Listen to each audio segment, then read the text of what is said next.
Selamat siang permisa, kembali lagi sama saya Aufar Hindami Mafazi pada liputan siang pada hari ini. Kali ini saya akan membawa berita yang cukup berbeda pada hari ini, yaitu kuliner hidden gem yang berada di Depok. Kita langsung saja pindah ke teman saya yang berada di sana, yang sudah standby di sana. Baik, selamat siang semuanya. Sekarang ini saya sudah berada di tempat lokasinya. Perkenalkan, saya Cece Angelita sebagai reporternya dan saya sudah bersama narasumber di sini. Bisa tolong memperkenalkan diri? Halo, aku Avan. Aku bagian dari pemilik toko ini. Oke, baik. Kak Avan, saya izin melontarkan beberapa pertanyaan. Oke, pertanyaan yang pertama, kira-kira apa sih motivasi dalam membuat kafe ini? Oke, aku aja yang pegang ya. Ya, boleh.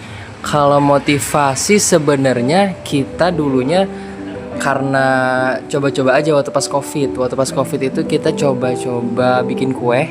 Kakak aku, spesifiknya kakak aku, dia sama teman-temannya bikin kue. Dan akhirnya jalan terus, dia cuma bikin kue iseng-iseng aja sama teman-temannya. Dan akhirnya jadi jualan open PO. Waktu itu open PO, waktu pas zaman-zaman COVID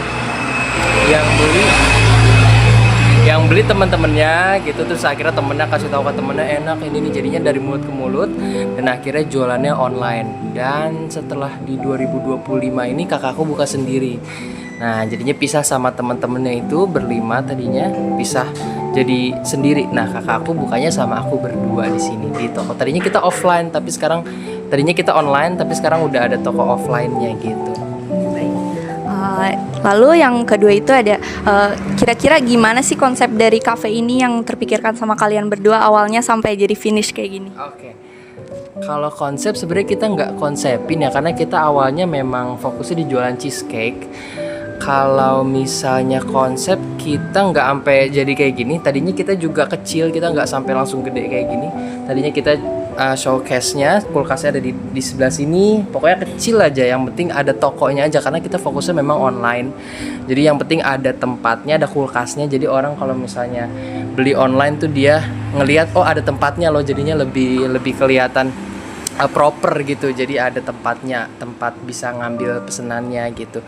Dan kalau misalnya kita langsung buka kayak gini juga, waktu itu modalnya juga belum besar banget untuk buka toko offline. Jadi kita waktu itu sedikit-sedikit kecil-kecil, nanti di belakangnya ini tadinya rumah. Jadi peralatan rumahnya sekarang udah ada di atas semua. Jadi sampai ke belakang jadinya udah buat tempat usaha. Jadi kita fokusnya sebenarnya sekarang udah nggak di cheesecake doang. Kita ada cookies, ada tiramisu, ada kelapa tart, ada kopi, ada matcha, segala macam gitu. Wah, gitu keren banget ya teman-teman. Jadi mereka itu awalnya jualan di offline sampai akhirnya bisa membuat cafe offline seperti ini. Nah, selanjutnya itu kira-kira nih ya Kak, menu yang best seller di sini tuh apa sih? Oke, kalau menu yang best seller itu kita di sini ada strawberry cream. Yang paling rekomen itu ada strawberry cream. Strawberry cream yang kayak gini. Kalau ini 10 cm, ini 10 cm yang macam muskat. Ini varian baru. Kalau yang best sellernya waktu itu bukan waktu itu sih, sekarang masih strawberry cream sih paling banyak pembelinya. Jadi cheesecake ada whipped cream atasnya, selai strawberry asli, terus sama potongan buah strawberry gitu di atas. Itu best seller. Sama cheesecake brownies, atasnya cheesecake, bawahnya brownies. Nah, itu juga best seller. Dalam membuat cheesecake itu kan pasti orang-orang itu lidahnya cocok-cocokan ya. Kira-kira bagaimana sih cara menyesuaikan itu dan ada kendalanya kah selama pembuatan dari waktu masih online? Oke. Kalau cocok-cocokan sih iya benar, tapi kalau kita kakak aku karena dia suka juga jajan, suka beli kue-kue juga, suka beli makanan-makanan kayak yang lagi viral-viral gitu.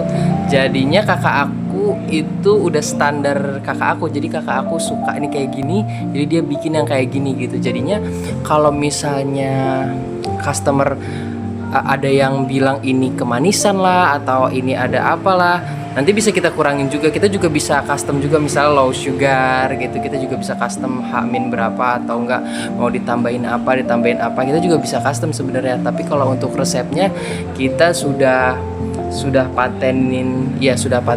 Jadi perjalanan kita selama 5 tahun membuat cheesecake itu kurang lebih ya sudah lumayan cukup berpengalaman kayak gitu.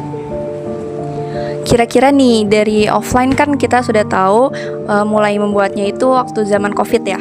Nah, kira-kira mulai buka resminya secara offline itu kapan ya? Oke, kalau resminya itu waktu pas kakak aku sama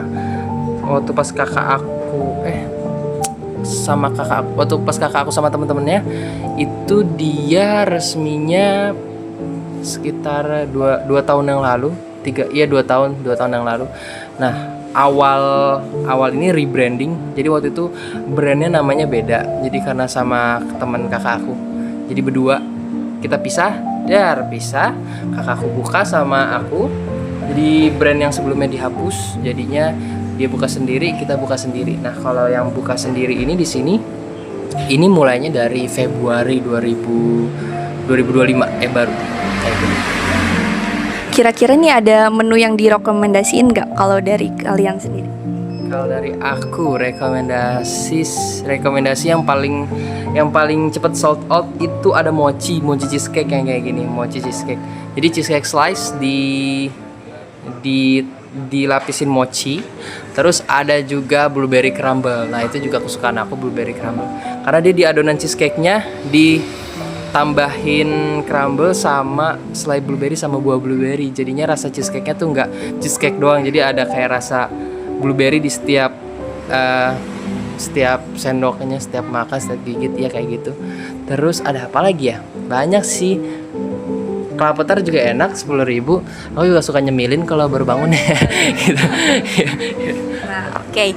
Kan di sini tuh lokasinya lumayan hidden gem ya bisa dibilang. Kira-kira bisa kasih tahu nggak ke pemirsa ini lokasinya tuh tepatnya di mana? Lokasinya ini ada di dekat UI, Kelurahan Kukusan. Jadi di dekat Kilau, Cafe Kilau Common Space itu ada pertigaan sebelah kiri. Itu ada turunan, nah itu di situ tuh turun, nanti agak nanjak dikit sebelah kanan depan kos-kosan Strawberry Home. Bisa di searching juga di Google The Sweet Savory Depok, itu udah ada langsung di Google kayak gitu. Boleh juga dong untuk media sosialnya mungkin untuk di follow. Media sosial kita ada Instagram The Sweet Savory, terus ada pokoknya kita yang paling aktif di situ. Ada Shopee juga, di Shopee juga kita yang paling banyak belinya karena dia lebih mudah. Kalau di Shopee ada GoFood juga, kita juga ready GoFood dan by WhatsApp. Tapi untuk update kita paling sering di Snapgram, di story di Instagram The Sweet Savory itu semuanya ada foto-fotonya, ada contoh-contohnya, atau mau custom gambar coklat putih, papan coklat di gambar apa, happy birthday atau apa, itu di situ contohnya ada banyak. Ada bisa custom juga di situ, juga di highlightnya juga bisa banyak referensi kalau kalian mau request, Kak bisa nggak stroberinya kayak gini, Kak bisa nggak kuenya kayak gini. Nah, itu juga bisa di situ kayak gini. Wah, kalau gitu kira-kira ada nggak sih harapan untuk cafe ini ke depannya?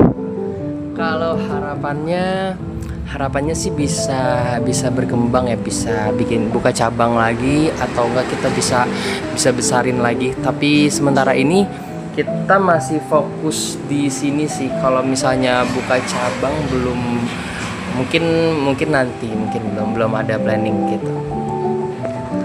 Wah, baik, keren banget ya teman-teman. Jadi di sini itu kakak beradik ya yang memulai untuk bisnis cheesecake ini, dan sampai akhirnya mereka bisa buka di offline store. Teman-teman wajib cobain nih, ini tuh enak banget. Dadah semua. Halo semua, selamat siang semuanya. Kami berada di The Sweet Savory, akan mewawancari yang berkunjung sini nih. Ayo masuk. Selamat siang semuanya. Oh iya, siap. Kalian dari mana nih asalnya? Kita dari saya dari Lenteng Agung. Oh, ya dari Jagakarsa. Oh, kalau boleh tahu namanya nih siapa ya? Oh, nama saya Habibi. Oh, Habibi. Oh, nama saya Aditya. Oke, Aditya dan Habibi. Nah, kalian tuh tujuannya kesini buat ngapain dah? Buat kalau saya ya buat nongkrong aja nih sama teman saya. Kalau saya ya senang-senang terus ngobrol-ngobrol sama teman saya. Oke, nah kesan pertama kali ngelihat toko ini tuh gimana sih? Kalau saya sih menurut santai dan sejuk aja, sejuk. Oh, untuk saya bagus, terus rapi, adem juga sih. Oke, menurut kalian cocok gak sih makanannya sama di lidah kalian? Ini untuk generasi sekarang sangat cocok sih, apalagi yang suka pemanis. Oke, Kalau buat saya sih cocok aja karena ya ini emang makanannya anak zaman sekarang sih. oke. Nah, kalau menurut kalian menu yang best seller tuh apa? Kalau menurut saya klasik tiramisu. So, kalau dari Gusti? Kalau saya brownies. Brownies, oke. Harapan untuk kedepannya untuk toko ini apa ya? Kalau menurut dari Habibi? Menurut saya sih lebih diperluas mungkin dan daya pasarnya harus ditingkatkan lagi. Oke, menurut Ya kalau saya ya harus diperluas biar pengunjungnya makin rame tentunya. Oke, makasih waktunya. Selamat menikmati lagi. Siap-siap.